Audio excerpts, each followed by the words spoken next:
Hello दोस्तों, आज हम बात करेंगे कैंसर के पेशेंट्स में कीटो डाइट का क्या रोल हो सकता है और क्या कैंसर के प्रोग्रेशन को कम करने के लिए या उसकी बढ़ने की गति को कम करने के लिए कीटो डाइट से कुछ फ़ायदा हो सकता है। हमने ऑलरेडी वीडियोस में डिस्कस किया है कि कैंसर के पेशेंट्स में इंटरमिटेंट फास्टिंग का क्या रोल हो सकता है और इस पर किस तरह की रिसर्च चालू है। आज हम बात करेंगे कीटो डाइट पर, क्योंकि इसका कॉन्सेप्ट काफ़ी हद तक इंटरमिटेंट फास्टिंग जैसा ही है। क्या ये कैंसर पेशेंट्स में बेनिफिशियल हो सकता है कैंसर को रोकने के मामले में? आज इस टॉपिक पर बात करेंगे। टॉपिक पर जाने से पहले जो लोग हमारे चैनल पर नए हैं उन्हें रिक्वेस्ट करूँगा कि चैनल को सब्सक्राइब करें, वीडियोस को लाइक करें, शेयर करें, फॉलो करें, कमेंट करें, पूरा देखें। टॉपिक इंपॉर्टेंट है इसलिए तक देखिएगा। चलिए शुरू करते हैं पॉइंट वीडियो।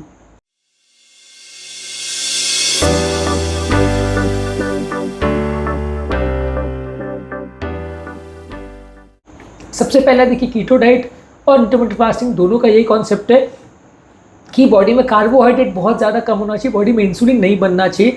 जितना ज़्यादा बॉडी में इंसुलिन बनेगा कैंसर सेल्स के बढ़ने का रेट उस हिसाब से बढ़ता है। बॉडी के कैंसर सेल्स को बढ़ाने में इंसुलिन लाइक ग्रोथ फैक्टर का बहुत इंपॉर्टेंट रोल है। जितना ज़्यादा ये इंसुलिन लाइक ग्रोथ फैक्टर या इंसुलिन बनता है बॉडी में, उतना कैंसर सेल्स बढ़ते हैं। ऐसा इवन टेस्ट ट्यूब में भी जो स्टडीज़ हुए हैं, यानी इन विट्रो स्टडीज़ हुए हैं, वहाँ पे भी ये पाया गया है कि इंसुलिन जो एज अ ग्रोथ फैक्टर काफ़ी इंपॉर्टेंट रोल प्ले करता है कैंसर सेल्स के बढ़ने में। जब हम कीटो डाइट द्वारा बॉडी का ग्लूकोज को रिस्ट्रिक्ट करते हैं तो कैंसर सेल्स को बहुत ज़्यादा एनर्जी नहीं मिलती है, और कैंसर सेल्स को बहुत ज़्यादा एनर्जी की नॉर्मली ज़रूरत होती है, जिसकी वजह से जब हम कीटो डाइट पे जाते हैं ब्लड ग्लूकोज लेवल्स उतना ज़्यादा नहीं बढ़ पाता है। इसकी वजह से एनर्जी सप्लाई कैंसर सेल्स को कम मिलती है और वो उतना अच्छा काम नहीं कर पाते जितना कि नॉर्मल ग्लूकोज लेवल्स मिलने की वजह से कर पाते हैं। इसके अलावा बॉडी में इस समय कीटोन बॉडीज बनते हैं जो कि बाकी बॉडी के सेल्स यूटिलाइज कर लेते हैं अपनी एनर्जी के लिए, लेकिन कैंसर सेल्स का कीटोन बॉडीज यूटिलाइज करने का जो तरीका है वो उतना इफेक्टिव नहीं होता है। इसलिए कैंसर सेल्स की एनर्जी कम हो जाती है, उनके बढ़ने का रेट कम हो जाता है। इसके अलावा लो कार्बोहाइड्रेट और हाई फैट डाइट से कैंसर सेल्स जो है और ज़्यादा फ्रेजाइल हो जाते हैं और वल्नरेबल हो जाते हैं और बाकी ट्रीटमेंट से ज़्यादा अच्छा रिस्पॉन्ड करते हैं। और ओवरऑल जैसे कि मैंने बोला, ब्लड इंसुलिन लेवल्स कम होने की वजह से कैंसर सेल्स के ग्रोथ पे सिग्निफिकेंट डिफरेंस देखा जा सकता है। कैंसर सेल्स के बढ़ने का रेट सिग्निफिकेंटली कम हो जाता है जब ब्लड इंसुलिन लेवल्स कम हो जाते हैं। लेकिन ये चीज़ों के लिए आज तक कोई बहुत बड़ी स्टडी नहीं हुई है। ज़्यादातर एनिमल मॉडल्स में स्टडी किया गया और वहाँ पे पाया गया है कि ये रेडियोथेरेपी और कीमोथेरेपी को साथ में अगर दिया जाए तो ये कुछ बेनिफिशियल हो सकता है, लेकिन अपने आप में ये बहुत ज़्यादा इतना इफेक्टिव नहीं है कि कैंसर को पूरी तरह से ठीक कर दे।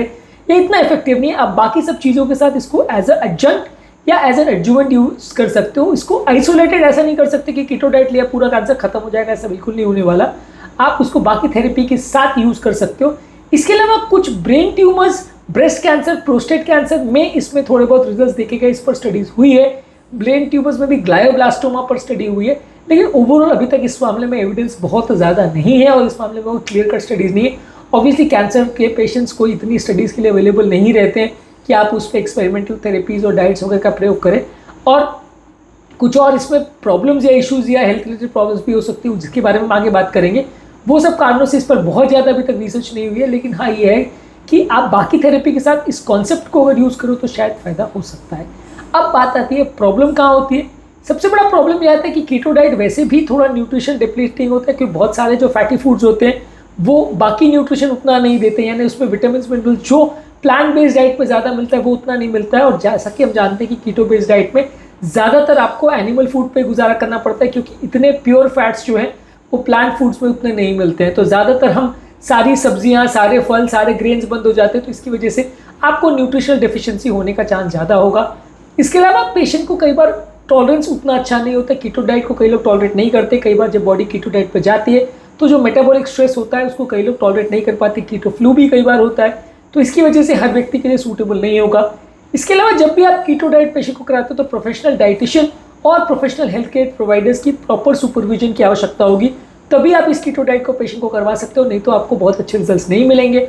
और यूजुअली इस तरह के पेशेंट बहुत अच्छा रिस्पॉन्ड नहीं कर पाते हैं, तो प्रॉपर मेडिकल सुपरविजन की ज़रूरत है। और कई बार इस तरह के पेशेंट्स में कीटो डाइट करवाने के बाद थोड़ा फटीग होना, डाइजेस्टिव इश्यूज़ होना और ब्लड कोलेस्ट्रॉल लेवल्स में सिग्निफिकेंट चेंजेस होना, इस तरह के साइड इफेक्ट्स देखे जा सकते हैं। कीटो फ्लू भी हो सकता है।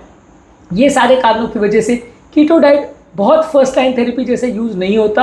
हाँ, कॉन्सेप्ट काफ़ी इंटरेस्टिंग है और फ्यूचर में इसको कैंसर थेरेपी के साथ में यूज़ किया जा सकता है, लेकिन ये कॉन्सेप्ट जो है अभी तक बहुत ज़्यादा वैलिडेट नहीं हुआ है, बहुत ज़्यादा स्टडीज़ नहीं हुई है।